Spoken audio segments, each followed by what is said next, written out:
Before we sculpt, I want to kind of show you a few things. One of those things involves group splits. Now, the reason why we use group splits is because depending on how much computation power your computer has, better your model is going to come out, and you're going to be able to work on this more efficiently.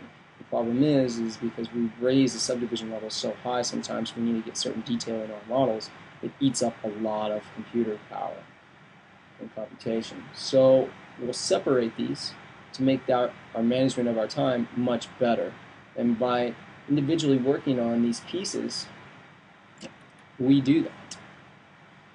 And one thing to keep in mind, because we set the pivot at the bottom of the feet, we can go to our transform, we can hit this set pivot button, and it'll center it on that particular area. So it makes it easier to work on your model. Then we can hit X, and at this point we can work on both sides of the model, and you can actually, if yours doesn't show up in the right spot, you can play around with these settings here and get everything set up. Also, your local symmetry, and you can hit your control button, and this will kind of explain what the local symmetry is, but you probably want to turn off all of these buttons to try to get this to work operably. Mine I had to in order to get my symmetry to work on particular subtools the correct way. You can actually work on one side and it creates it on the other side, and this is awesome considering we're going to be probably using some type of animation on the mouth and face later. You know, we may not do it, but it is good to know and to keep things the same on both sides.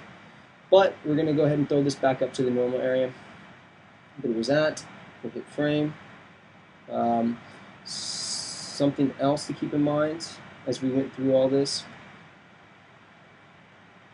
we want to make sure that everything is going to be about the same subdivision level. Some things are smaller, so you don't have to worry about it. These eyes per se are an example of that. Now, I did bring these in as separate subtools, and you can actually it was all one subtool, and then we ended up group splitting it, and it went out to two subtools. I merged them, and by selecting them, making sure that none of the other ones are visible, and so visible the other one, this will pop up, and you merge the two. It'll pop a merged version of it, similar to what you see here without the 6. And then you basically have the 6 selected, and then you append, and you see how quickly that came up?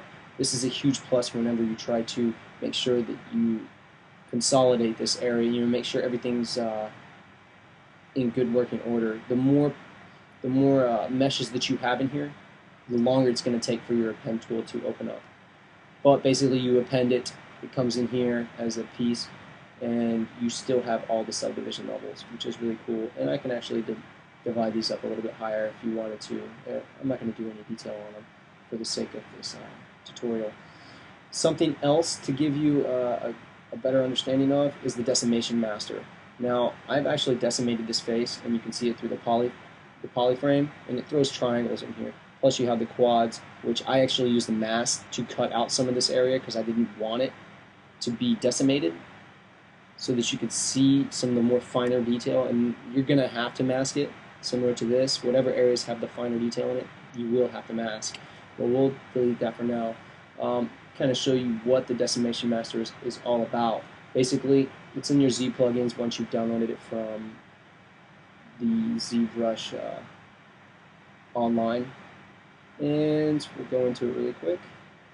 You want to take the time and hit a pre-process current that'll, whatever's selected or visible will be processed. And then once you've done that, you'll set up however much you want decimated. The lower this number is, like the higher it is, the least amount of decimation is going to be applied to your mesh. The lower it is, you're going to end up bringing this number up here much further down, which is cool because we need that for whenever we do topology. And we have merged all the subtools together as a high-res mesh. And then you're going to hit the decimate current. And now that would decimate everything that hasn't been masked out, which is really cool because in video games you want as much detail as possible because we're going to be applying these maps to a low-res model. And then we will continue on in the next video.